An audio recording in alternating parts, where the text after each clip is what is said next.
मंदसौर जिला थाना गरोड के ग्राम नारिया बुजुर्ग में पवन चक्की के सुरक्षा गार्ड विशाल प्रजापति गुंडा की पिकअप में आए अज्ञात आरोपियों के द्वारा धारदार हथियार से सिर, मुंह, चेहरे पर गंभीर चोटें पहुंचाकर हत्या कर दी। फरियादी की रिपोर्ट थाना गरोड पर अपराध क्रमांक 346/2024 धारा 103(1) 3(5) भारतीय न्याय संहिता 2023 का पंजीबद्ध किया जाकर प्रकरण विवेचना में लिया गया। पुलिस अधिकारियों द्वारा घटनास्थल का निरीक्षण किया गया। विवेचना के दौरान ग्राम खजूरी ढूंढा, साठखेड़ा, बिलात्री, दलोदा के रूट में पड़ने वाले करीब 500 सीसीटीवी कैमरों के फुटेज चेक किए। थाना गरोड, थाना शामगढ़, थाना सुवासरा, भानपुरा के पूर्व गंभीर अपराधी गिरफ्तारी आरोपियों की जानकारी थाना अभिलेख व मुखबिरों से ली गई। सूचना के आधार पर दिनांक 2 अगस्त 2024 के 12 बजे अंसार नदी पुल के पास संदेही द्वारकालाल पिता बाबूलाल बागरी, राधेश्याम पिता बाबूलाल बागरी, मोहनलाल पिता मांगेलाल बागरी को पिकअप वाहन के साथ हिरासत में लेकर थाने पर पूछताछ के द्वारा बताया गया कि विशाल प्रजापति की हत्या लोहे की टामी व चाकू मारकर करना स्वीकार किया गया। चोरी करने आए लोगों ने एक व्यक्ति को मूर्तिकार किया था, उसका खुलासा किया। किस तरह वारदात को अंजाम दिया गया था, कौन लोग शामिल थे? 31 जुलाई की सुबह हमें सूचना मिली थी कि जो गरोड थाना क्षेत्र में नारी बुजुर्ग के पास में जो पवन चक्कियाँ लगी हुई हैं, वहाँ पे जो एक प्राइवेट सिक्योरिटी गार्ड में विशाल प्रजापति नामक जो व्यक्ति है, उसकी मारपीट कर हत्या कर दी गई है। वहाँ पे वो जब मौके पे पहुँचे गए थे, वहाँ पे मृत अवस्था में अधमरी हालत में था। फिर हॉस्पिटल लाया गया तो वहाँ पे उसकी मृत्यु हो गई थी।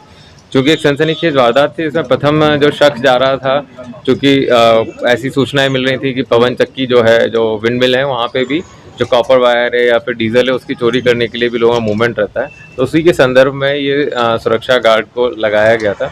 तो पहला ऐसा शक जा रहा था कि कोई व्यक्ति या कोई टीम जो है इसमें पवन चक्की के पास में चोरी करने आई थी, तो उनके द्वारा ये घटना कारित की गई। परंतु जब मौके से साक्ष्य संकलन किया गया और साथ ही साथ मुखबिर नेटवर्क को एक्टिवेट किया गया, मुखबिर से बातचीत की गई और जो संभावित रूट थे उन पे जो सीसीटीवी कैमरे लगे हुए हैं, उन सभी का अध्ययन किया गया। तो उसमें इस जो प्रथम जो हमारा या जनता से जो निकल के आया था पॉइंट की पवन चक्की पे चोरी करने वाला गिरोह, उससे दूर हो गए थे हम लोग। हमें क्लियर हो गया था इसका पवन चक्की से रिलेशन नहीं है इस घटनाक्रम का पूरा। जब हम लोग मुखबिर से चर्चा करते गए, इन्फॉर्मेशन गैदर करी, तो उसी दौरान हम लोग को पता चला कि पास ही के एक गोदाम में जो घटनास्थल से करीब 3 से 4 किलोमीटर दूर है, वहाँ पे जो थाना शामगढ़ में लगता है, वहाँ पे सोयाबीन चोरी की भी घटना हुई है और मौके पे भी सोयाबीन के कुछ दाने बिखरे हुए मिले हैं। तो इससे हमारा शक थोड़ा सा इस डायरेक्शन में बढ़ा कि कोई ना कोई सोयाबीन चोरी या वेयर हाउस कटिंग वाले जो गिरोह हैं, उनमें से किसी ने घटना को अंजाम दिया है। पुराने रिकॉर्ड खंगाले गए, साथ साथ जो संदेही थे उनके बारे में पूछताछ की गई। तो उसमें हम लोगों ने 3 लोगों को इसमें संदेह के हिसाब से हिरासत में लिया, जिनका पूर्व आपराधिक रिकॉर्ड भी रहा है, जिसमें कि सेमरोल के रहने वाले द्वारका प्रसाद बागरी का और राधेश्याम बागरी और शामगढ़ आलमगढ़ का रहने वाले मोहनलाल बागरी, इनको हमने हिरासत में लिया। जब इनसे हिकमत अमली से पूछताछ की गई तो इनके द्वारा जुर्म कबूलना स्वीकार किया गया, जुर्म करना स्वीकार किया गया। इसमें इनके द्वारा बताया गया कि ये 30 और 31 जुलाई की दरमियानी रात को जब वेयर हाउस से सोयाबीन चोरी करी थी इन्होंने, उसके बाद ये उस कच्चे रास्ते से अपने गांव तरफ जा रहे थे। तो रास्ते में रुके और वहाँ पे, क्योंकि वेयर हाउस के जो कट्टे होते हैं वो पहचान लिए जाते हैं, तो उस वेयर हाउस के कट्टों से बोरियों से अपने पिकअप में खाली कर रहे थे। तो उसी दौरान विशाल प्रजापति जो व्यक्ति जो विंड मिल की सिक्योरिटी में लगा था, वो वहाँ आया, उसने पूछताछ करना शुरू किया। उसी दौरान फ़ोन पे भी अपने फील्ड सुपरवाइजर से बात कर रहा था, तो उन्हें लगा कि कहीं उनकी चोरी पकड़ी ना जाए। उसी दौरान इनकी गुत्थम शुरू हुई और इन्होंने इसको टामी जो होती है उससे मारकर, टामी और धारदार हथियार से वहीं पे घायल अवस्था में छोड़कर ये लोग निकल गए।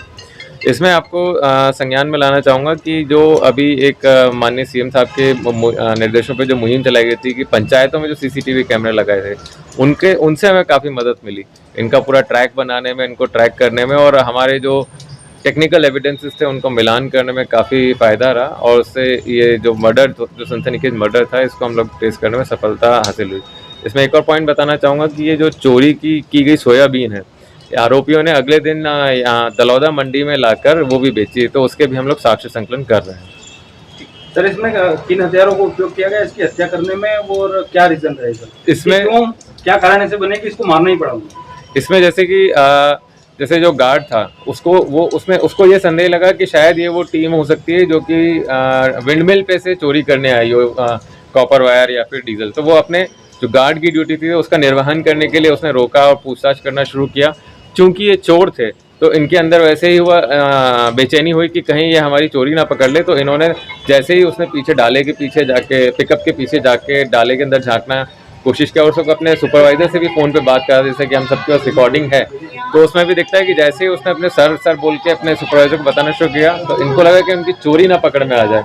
तो उसी में इन्होंने उसको शांत करने के लिए और अपने बचाव के लिए इन्होंने सीधा उसके ऊपर हमला बोल दिया, जिसमें कि जो टायर बदलने वाली टामी होती है उससे और एक धारदार हथियार से उसके ऊपर हमला किया इन्होंने। जैसे सर से सेमरोल के रहने वाले और इनमें पहले भी चोरी की वारदात में लिप्त रहे हैं, उसके बाद सर इन पर निगरानी नहीं रखी, क्या कारण रहा कि वापस से वारदात को? इनका लास्ट जो अपराध था, जो लास्ट पहला अपराध जो था, जो कि थाना शामगढ़ का 2021 का था, उसके बाद ये छूट गए थे क्योंकि इनके रिपीट ऑफेंस नहीं आ पा रहे थे। तो ये हमारी रडार में नहीं आ पा रहे थे। जनरली हम लोग क्राइटेरिया रखते हैं कि 4 या 4 से अधिक जो अपराध रहते हैं रिसेंट टाइम्स में उनको हम रिपीट ऑफेंडर मानते हैं इस तरीके का।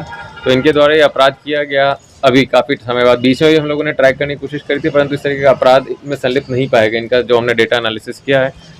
और आगे से हम और ध्यान रखेंगे इस संदर्भ में अगर इस टाइप की कोई भी मूवमेंट रहता है। कितने अपराध है सर इन लोगों के? अभी तक जो हम लोगों के पास डेटा है इनका लास्ट एक ही अपराध निकला है जो 2021 का है। अभी और आसपास के जिलों में भी पता करेंगे, वहाँ पे कहीं किसी गोदाम कटिंग वेयर हाउस कटिंग में तो बंद नहीं हुए। सर आरोपियों का आपस में क्या लिंक है इसमें? हाँ, जो राधेश्याम और द्वारका लाल हैं ये दोनों भाई हैं, सगे भाई हैं, और मोहनलाल जो इनका मामा है। तो इसमें एक इस गैंग का ऑपरेशन का एक तरीका ये था कि किसी आउटसाइडर को इन्वॉल्व नहीं करते थे। ये सिर्फ अपने परिवार के लोगों को रखते थे ताकि किसी भी प्रकार से बात बाहर ना जाए, लीक ना हो। लास्ट टाइम भी जो अपराध था उसमें भी इनका एक चौथा सदस्य था, वो भी इन्हीं के परिवार का था। तो वो बाहर बात जाने का संभावना ना हो, इसलिए सिर्फ अपने ही परिवार में करते थे। Thank you.